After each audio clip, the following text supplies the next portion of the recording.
Now, Christopher Mutsvangwa enters the presidential race and blocks VP Chiwenga. That is the title of this video. We go over to the Standard of today.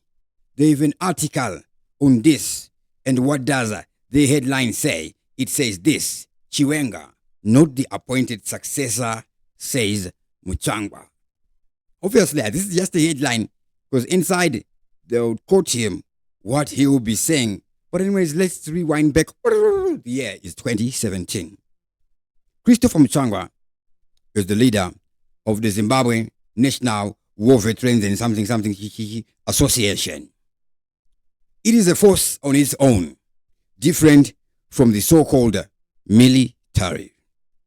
These are the vanguards, the Zimbabwe military that existed before the independence of Zimbabwe.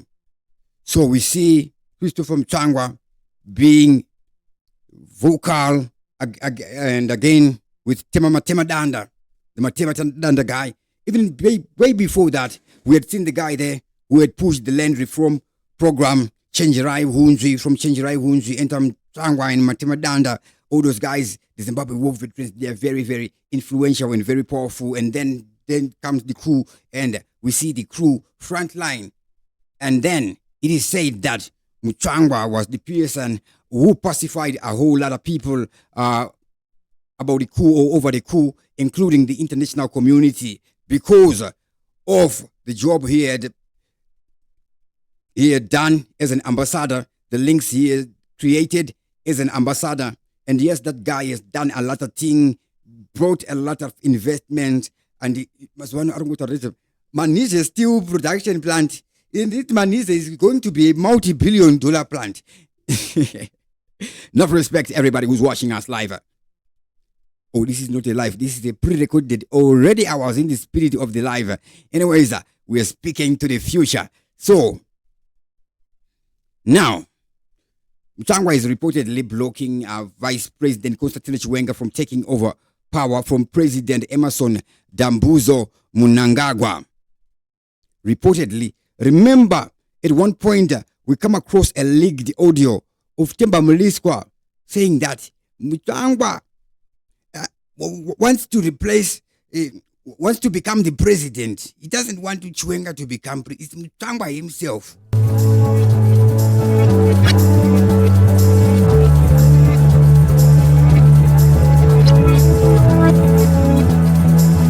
Can we talk about internal conflict or no internal conflict? Does it exist or doesn't it exist? Obviously, all people are different. They are not one person. Okay? Anyways, there's been speculation that after ED, it's going to come VP Chiwenga.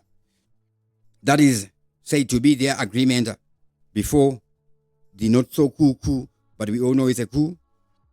But anyways, if these guys make a memorandum of agreement or a gentleman's agreement, how would we know?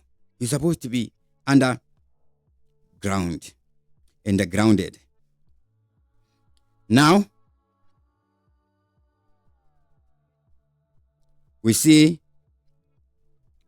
ED making the announcement that Akumana, 2030. I want to get holiday.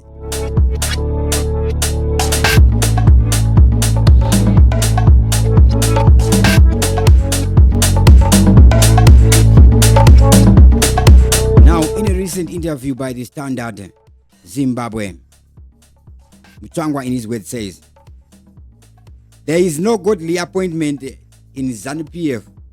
ZANU-PF is not a church where people can be anointed. The president is not the Pope of the Catholic Church or the Archbishop of Canterbury who anoints priests.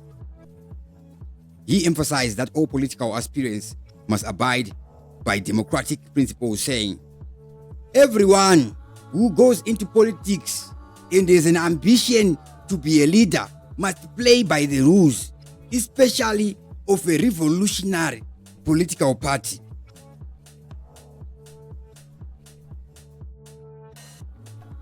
That's why the president is very clearly saying, I will not accept the decision-making powers of the people of Zimbabwe or the membership of ZANU-PF, I will retire.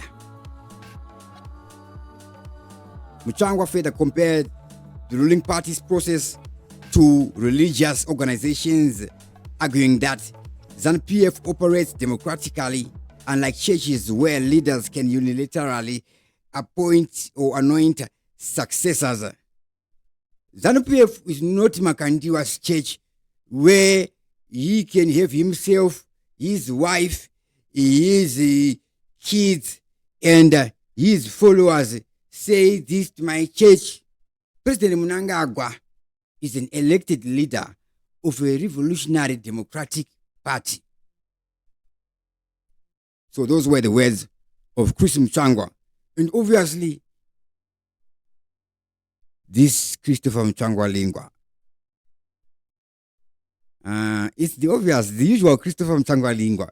But here where he says, ZANU-PF is not like the church where the Pope, if things can get on top. It's sounding more like ZANU-PF Ishatonga, Kunge Madonga in Nyanga, Machanti, and power. All right. So, he, of course, is the speaker of ZANU-PF. But anyways, over the past 2 weeks, this is not the first article we have seen from Mutsvangwa. I think we saw another interview from, I'm not sure if it's called NRTV, but I'm sure it's NRTV, where he will be talking about this succession question.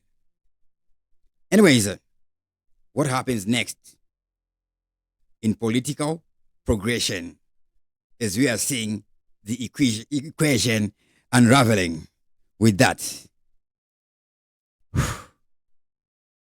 I sign out. I can't continue.